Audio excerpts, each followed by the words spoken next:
Salam saudaraku sekalian, kita masuk Abam episode 755. Dari remaja bahkan anak, ini remaja mau masuk remaja 11 tahun. Oke, Pak Eras, saya ingin bertanya nih.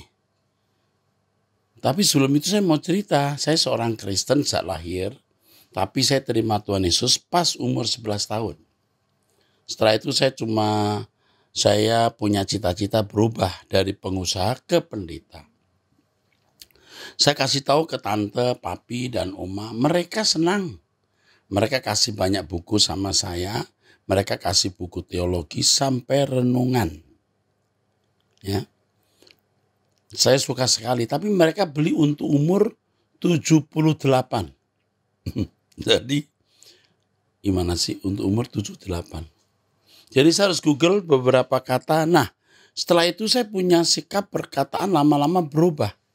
Dan saya punya hubungan sama Tuhan lebih baik. Habis itu saya mulai berbagi firman Tuhan sama teman-teman.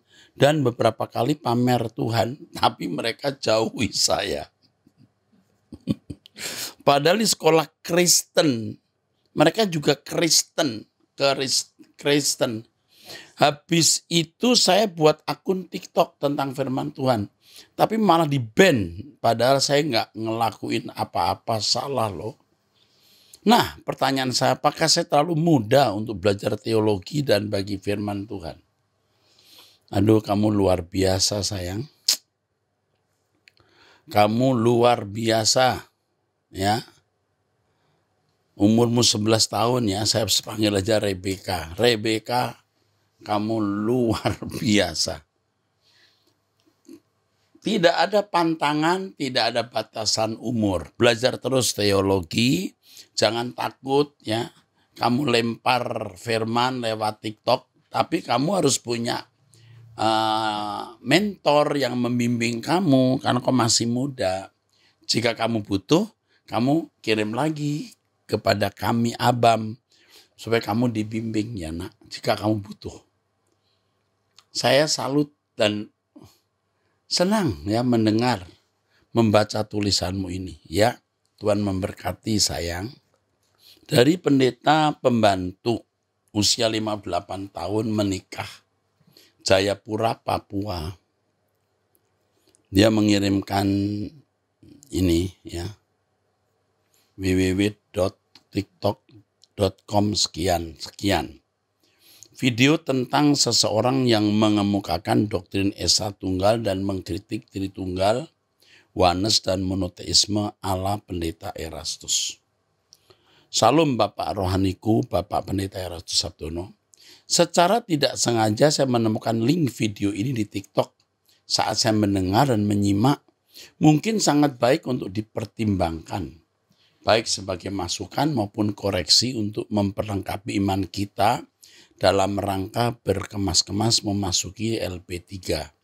Salam hormat dari saya, Pendeta Pembantu atau Esta Tamang di Jayapura, Papua untuk Bapak Gembala, Bapak Rohaniku, Bapak Pendeta Erastus Sabdono, dan tim Abam.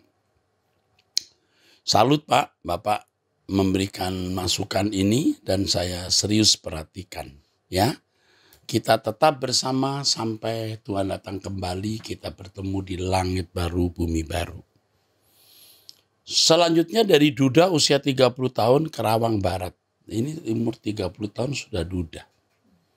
Salam Pak Eras, hehehe. Oh, udah ketawa dulu nih. Ini pertanyaan kali kelima saya bertanya, hehehe. Puji Tuhan. Masih ingat saya kan Pak? Hehehe. Pak Eras, saya amati Pak Eras makin minggu ke minggu khotbahnya makin mantap. Berisi sesuai dengan rasa krisis keadaan dunia yang semakin jahat dan sangat memberkati Pak. Saya selalu hadir ibadah kedua, Pak, tiap minggu bersama mama saya. Pak Eras, saya hanya mau cerita, Pak Eras yang saya amatin setiap minggu, Pak Eras benar-benar muter ya pelayanannya, mantap. Ada gambar api 3 ya. Kadang pagi saya cek YouTube suka ada di GSKI Pluit. Ibadah siang kembali lagi ke Rehoboth MAG. Nanti jam 3 sore ada di GSKI mana gitu. Jam 4 ya di CityCon ya. Jam setengah 6 sore ke MAG lagi. Bisa 4-5 kali ya Pak. Luar biasa. Saya sangat benar-benar mengikuti ajaran Pak Eras. Doa saya ke Pak Eras, semoga Tuhan memberkati Pak Eras dalam hal suara ya Pak. Hehehe. Takut khotbahnya berapi-api, suara habis kan nggak lucu. Hehehe. Mantap Pak Eras, banyak minum teh campur madu. Ajaib Pak, hehe. Tetap semangat ya Pak, Tuhan memberkati. I love you Pak Eras. I love you tuh. Aduh, ini si Duda usia 30 tahun namanya tidak ada, tapi Duda aja gitu ya. Nanti kalau ketemu saya panggil, hai Duda, apa kabar? Oke, dari janda usia 69 tahun, nama juga tidak ada. Tadi Duda nggak ada nama, sekarang janda juga nggak ada nama. 1 anak, pensiunan PNS Kalimantan Selatan. Salam, saya memiliki seorang anak perempuan yang sudah 10 tahun berkeluarga tapi belum diberi anak. Mantu saya pemabuk berat dan perokok. Sewaktu saya menulis WA ini, saya nggak tahu di mana dia berada. Katanya lagi mabuk. Dia marah kalau dinasehati. Menurut dia, sewaktu kecil sering dibawa ke dukun. Jadinya dia gampang emosi dan selalu marah-marah. Sikap saya sebagai orang tua bagaimana Pak? Kadang-kadang dia ngamuk, saya jadi stres. Kasihan putri saya. Saya pernah mau panggil pendeta untuk pelayanan doa pelepasan, tapi dia ancam mau lari. Jadi saya tidak tahu mau buat apa lagi Pak. Tolonglah doakan Pak. Begini Bu, ada masalah-masalah yang penyelesaiannya perlu waktu. Ibu pasti ingin segera selesai. Pasti selesai Bu, soal waktu saja. Ibu berdoa, ibu rubah hidup ibu, juga ajak anak ibu berubah hidup. Lawan dengan 3. 1, kesucian. Itu yang pasti utama. 2, yuk kita melakukan kehendak Bapa, melayani pekerjaan Tuhan. 3, diam. Biar dia berurusan dengan Tuhan. Buktikan ini. Saudara, ibu akan melihat kemuliaan Allah dinyatakan. Oke, Tuhan memberkati. Selanjutnya dari pria usia 30 tahun sudah menikah Kalimantan Tengah. Salam, bagaimana saya menghadapi masalah tentang ini? Istri saya masih menyimpan kemarahan dengan ibu saya karena ibu saya yang suka ikut campur urusan rumah tangga saya. Tolong berikan info. Oke. Begini bro, usiamu 30 tahun, istrimu pasti sekitar itu masih muda. Kamu jangan menambah kemarahan istri. Jangan kamu menunjukkan keberpihakanmu kepada ibu. Walaupun ibumu benar, kamu diam. Nggak usah juga bilang sabar mam, dia kan orang tua. Nggak usah. Diam, hanya geleng-geleng saja. Ya, itu, ini jurusnya penting nih. Jangan membela orang tuamu, dia tambah sakit, atau kamu juga menyalahkan orang tua. Jangan. Ya, dan jangan kamu berkata, ya mam sabar deh. Dia nggak bisa terima itu. Kamu cuma bilang, ya mam aku mengerti. Ya. Dia bingung ini begini untuk istri atau untuk orang tua. Itu bagus ya, ini jurus penting ya. Bagi Bapak Ibu kalau ngadepin masalah yang kita tidak mau kebaca bagaimana, cukup gini. Aduh. Begini lalu begini. Ya, oke, mantap. Sementara itu berdoa dan hidupmu harus berubah. Kamu bisa memberkati istrimu. Ini harus selesai lewat waktu. Ya, oke. Roh Kudus akan memberi kamu hikmat bagaimana menghadapi masalah ini. Yang penting kesucian hidup. Doa bersama. Pagi dan doa pribadi. Roh Kudus akan pimpin Anda. Ingat ya. Ya, jangan banyak bicara. Ibu rumah tangga usia 57 tahun, sudah menikah Jakarta Barat. Salam Pak Erasto, saya bersyukur dapat channel Bapak 3 tahun yang lalu pas COVID melalui doa pagi. Abam Suara Kebenaran Wanita Surgawi. Saya merasa diubahkan Tuhan dan dikasih pengertian akan firman Tuhan. Terima kasih Pak. Saya mau tanya, bisakah anak saya yang kecil mau merit diberkati? Oh, yang kecil ya Bu. Oke, nanti akan dihubungi oleh staf kami ya. Staf kami akan menghubungi anak. Bagaimana ini ya? Oke.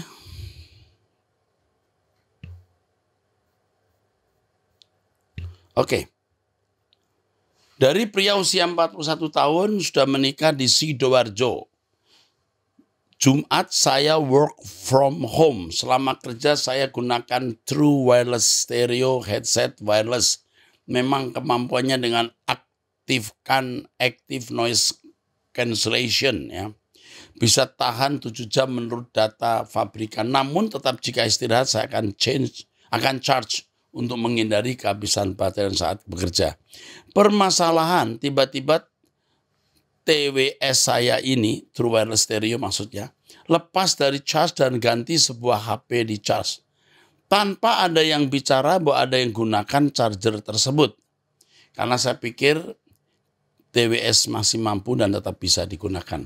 Saya hanya diam saja dan selesaikan pekerjaan sampai sore hari. Minggu pagi saya mendapatkan HP anak ketiga. Sudah habis bersih baterainya. Saya charge. Beberapa waktu istri saya menyertuk.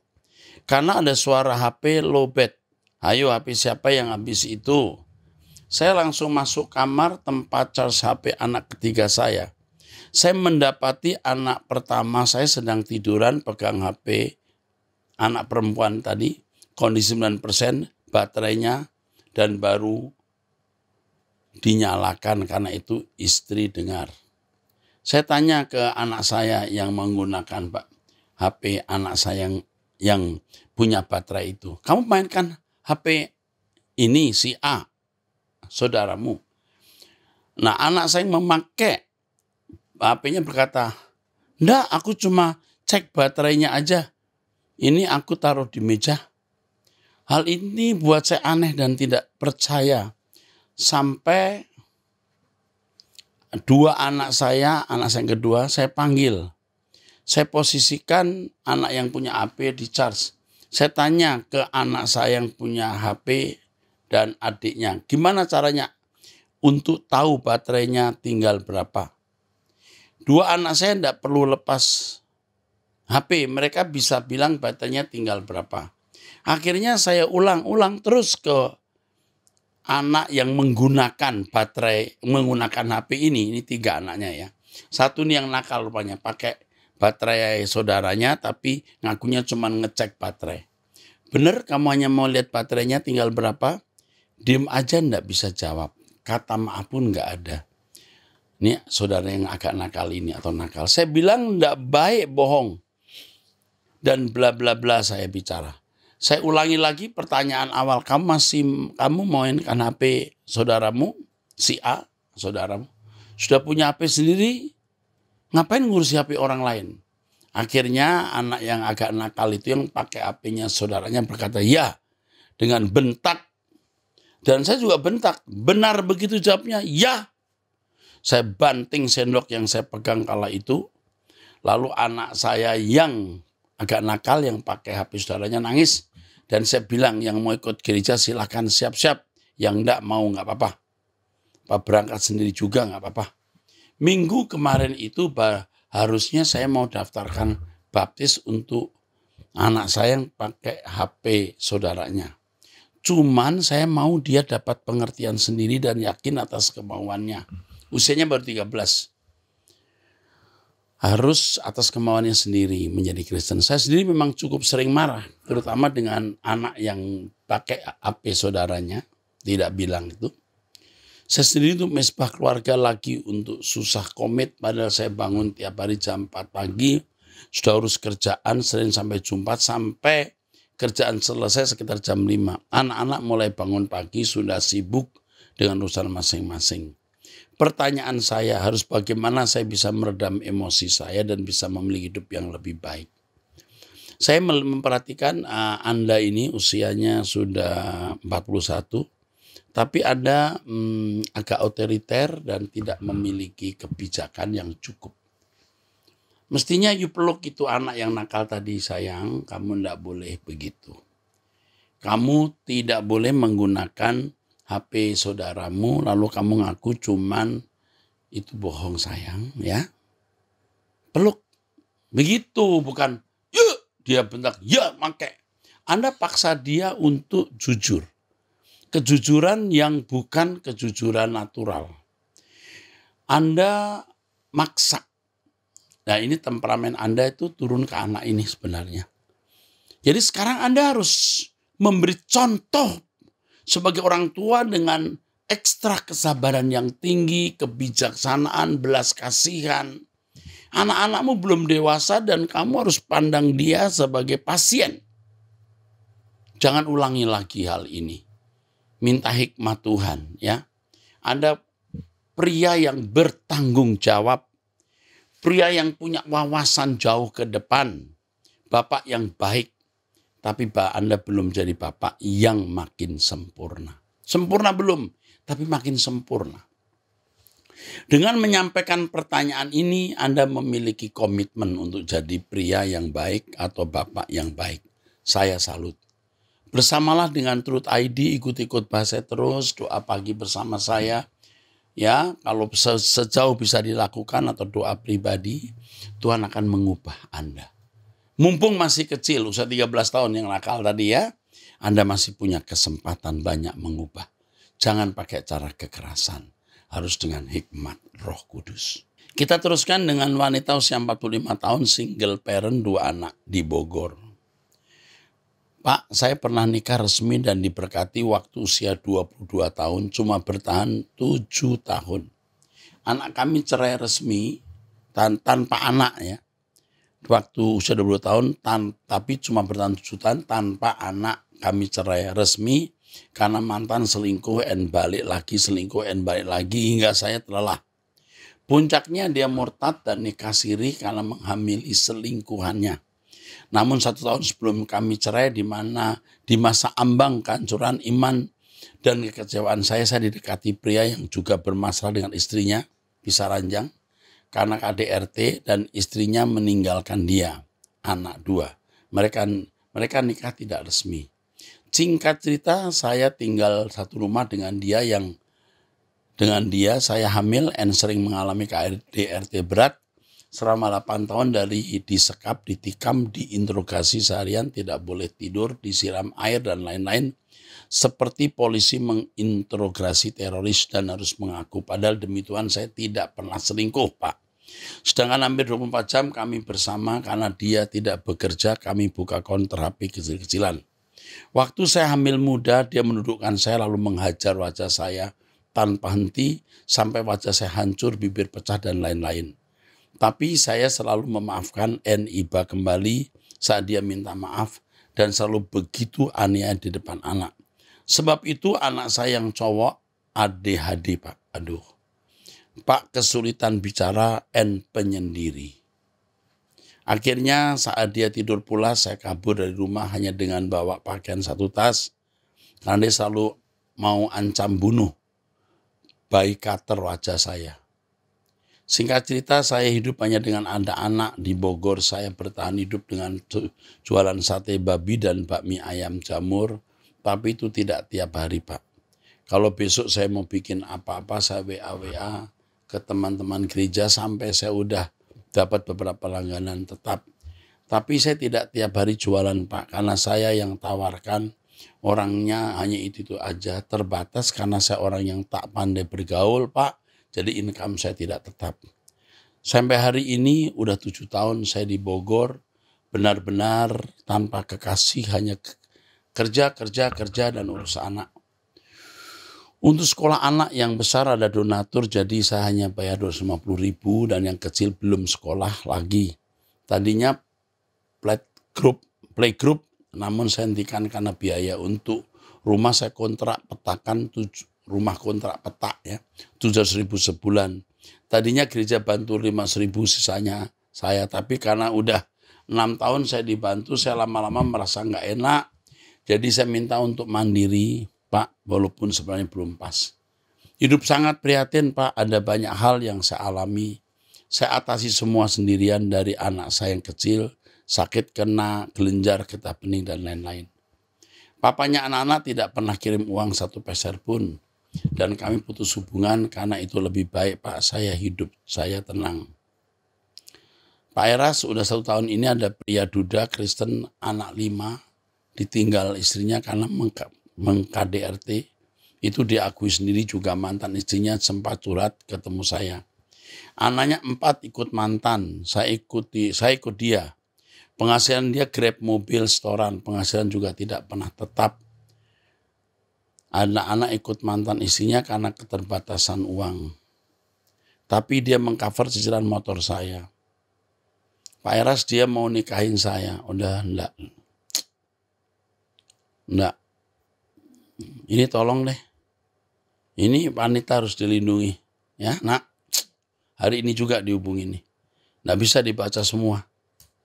Tapi saran saya satu, jangan nikah lagi. Udah cukup, kamu cari masalah dengan pria lagi, anaknya udah 4, KDRT juga. Oh, enggak. Hari ini mesti dihubungi dan berkata, kata Pak Eras, tidak. T-nya besar, I-nya besar, D-nya besar, A-nya besar, K-nya besar, pakai loudspeaker. Tidak. Paham? Nanti Abah akan membantu melindungi, ya. Oke. Ini jadi marah saya. Bisa ya pria begitu ya. Aduh, jahat banget ya. Menempelengin sampai bocor-bocor, jontor-jontor. Aduh. Udah. Dari wanita usia 45 tahun menikah 2 anak di Jakarta. Salam Pak Eras terkasih, terima kasih atas semua pengajaran yang sudah dibagikan. Saya mau bertanya terkait sekolah SMA yang sudah dibuka, apakah ada nomor telepon yang saya bisa hubungi? Karena anak saya sekarang kelas 9 SMP dan tahun depan akan masuk SMA. Oh ya Pak, kebetulan saya seorang tenaga petugas medis di bidang laboratorium. Jika Bapak suatu saat memerlukan tenaga medis terkait laboratorium, saya sangat bersedia ikut membantu dalam pelayanan. Siapa tahu suatu saat mau membuka klinik untuk pelayanan. Oke. Thank you Ibu, ya, Ibu Diana usia 45 tahun. Ini dikasih ke Bu Esther ya, nak. Akan dihubungi. Terima kasih untuk kepercayaannya di sekolah SMA kami, ya, Ekumene Christian High School. Ini juga sudah banyak yang mendaftar untuk tahun depan. Jadi kami juga batasi jumlahnya. Memang sekolah di mall itu berat, artinya kami memiliki ruangan-ruangan yang bagus, tetapi commercial space, ruangan yang komersial tentu mahal, tapi kami tidak melihat untung rugi. Yang penting kami mempersiapkan remaja, ya, untuk menjadi hamba-hamba Tuhan. Jadi dokter, insinyur, dan lain-lain yang nantinya mereka akan menjadi pelayan-pelayan Tuhan. Saya termasuk yang juga dijadwal mengajar. Ya, dalam 1 bulan berapa saya hadir, ya. Kelas digabung, saya mengajar character building. Lucu sih, udah tua begini ngajar SMA. Tetapi mereka manggil saya sir. Padahal di antara mereka ada anak-anak manggil saya opa, ada yang manggil saya kungkung. Karena saya punya anak-anak rohani, itu jadi anaknya. Kalau mamanya saya panggil saya Dedi, papa, nah anaknya mau panggil apa? Ya panggil Sir Erastus. Tapi kalau di kelas mau panggil opa enggak berani ya. Oke, Tuhan memberkati. Dari wanita usia 49 tahun menikah di Tangerang. Selamat sore Pak Eras yang saya hormati, ada beberapa pertanyaan yang membutuhkan jawaban. Yang pertama, apakah semua khawatir berasal dari iblis setan? Bagaimana dengan khawatir sebagai mekanisme tubuh? Kalau kita tidak punya kekhawatiran itu bahaya. Ya. Harus punya kekhawatiran, tapi kekhawatiran yang positif. Khawatir sakit, maka jaga pola makan. Khawatir nggak bisa bayar uang sekolah, asuransi sekolah, asuransi. Khawatir tidak masuk surga, makanya bertobat. Maka Tuhan berkata, jangan takut kepada apa yang dapat membunuh tubuh, tapi yang tidak berkuasa membunuh jiwa dan memasukkannya ke neraka. Jadi kamu harus khawatir masuk neraka, supaya kamu takut Tuhan. Oke. Kalau orang takut Allah, tidak takut menghadapi dunia. Kalau orang khawatir untuk hal kekekalan, dia tidak khawatir untuk hal fana. Buktikan ini. Berikut pertanyaan. Ini pertanyaan putri saya usia 18 tahun. Seingatnya Pak Eras pernah bilang bahwa setiap orang punya malaikat penjaga. Kalau begitu kenapa masih ada saja orang yang tertimpa kemalangan, kecelakaan, kejahatan seksual, dan lain-lain? Apa gunanya malaikat penjaga? Terus apakah orang yang tertimpa kemalangan bukan disebabkan oleh kesalahan sendiri? Tidak jarang orang yang tertimpa malapetaka karena tidak berjalan dengan Tuhan. Satu. Yang kedua, kalaupun itu dianggap bencana, Tuhan menghindarkan dia dari bencana yang lebih besar. Seperti Ayub, malaikat-malaikatnya diangkat. Malaikat-malaikat penjaganya, Ayub terkena bencana. Tapi bencana itu membuat Ayub menjadi dewasa. Oke. Yang berikutnya, Tuhan Yesus sekarang ada di mana dan sedang apa, Pak? Tentu di surga. Ya, di sebelah kanan Allah Bapa yang menjadi juru syafaat kita. Jadi kalau kita menyembah Allah Bapa harus melalui Tuhan Yesus. Dialah Tuhan kita dan juru selamat kita. Terakhir, kenapa tidak semua ibadah yang dilayani Pak Stephen tayang di YouTube? Menurut saya, menurut anak saya ibadah untuk usia 12 tahun sedikit, Pak. Terima kasih. Nah, ini ide yang bagus diingatkan. Ibadah yang dilayani oleh Stephen Erastus bisa ditayang. Oke. Ini minta doa supaya bisa hidup suci, tak bercela. Oh, ini doa yang bagus ya. Mau dibaptis sama Om Eras, oke, dihubungi orang ini. Tuhan menolong anak ini dalam nama Tuhan Yesus Kristus. Bapa surgawi, aku sebutkan namanya di pikiranku. Tuhan tolong. Amin. Oke, ini dihubungi ya nak. Berikutnya dari seseorang yang tidak jelas usianya. Salam, selamat malam Pak Eras. Telinga saya kanan kiri tidak dapat mendengar tuli akibat makan obat di rumah sakit. Tuhan tolong. Bapa di surga, aku sebutkan namanya di dalam pikiranku. Bapa, aku mohon mujizat kesembuhan. Entah dengan cara apa, dalam nama Yesus. Beri pertolongan untuk bisa kembali mendengar. Tidak ada yang mustahil bagi Tuhan. Tidak ada yang mustahil dalam nama Yesus Kristus. Amin. Oke, selanjutnya dari ibu rumah tangga usia 47 tahun. Ya. Menikah di Jawa Tengah, ya. Pak Eras, saya seorang ibu yang punya teman mempunyai 2 anak. Anak yang kecil laki-laki usia 17 tahun. Sejak punya pacar beda ras. Pacarnya lebih tua 4 tahun, kurang ajarnya minta ampun ke keluarganya. Hal kecil sepele yang mestinya tidak ada masalah selalu dibuat masalah besar. Marah ke orang tuanya, selalu kata-kata yang keluar, anjing, goblok, pantesan, kere, Mateo, sisan, mau pukul segala. Karena dia lagi emosi, orang tuanya diam saja, tidak respon omongannya. Tapi dibentak, dikatain, hei dengar tidak omonganku, kenapa diam? Tok nggak bisa jawab, kalah nggak bisa ngomong, merasa beraninya. Nggak wani, orang tua nggak bener. Ibu kandung dan kakak perempuannya sering dibuat menangis. HP rusak minta diganti baru, HP yang rusak dilempar ke bapaknya kalau pas lagi baik-baik. Orang tuanya harus menasehati tapi tetap tidak ada perubahan sama sekali, semakin brutal. Secara manusia orang tuanya sudah tidak sanggup, hanya bisa terus mendoakan saja supaya Tuhan menyadarkannya. Yang ditakutkan cepat atau lambat hukum tabur tuai apa akan dia terima, Pak? Mengingat perbuatannya ke orang tuanya, kakaknya separah itu. Apa yang harus orang tuanya lakukan, Pak? Kalau dibiarkan dia makin menjadi-jadi terus. Menghina, menginjak-injak harga diri orang tuanya. Kalau dikeras nanti dia dendam kepahitan. Oke, menghadapi orang seperti ini diam. Diam, lalu hidup suci, lalu tetap melayani Tuhan. Ya. Sampai kapan? Enggak lama. Tuhan pasti bertindak. Tidak mungkin Tuhan diam. Tuhan pasti bertindak. Ingat ini. Jangan main-main. Tuhan pasti bertindak. Ya. Oke, saya kira cukup itu. Sampai jumpa, Tuhan memberkati di episode yang akan datang.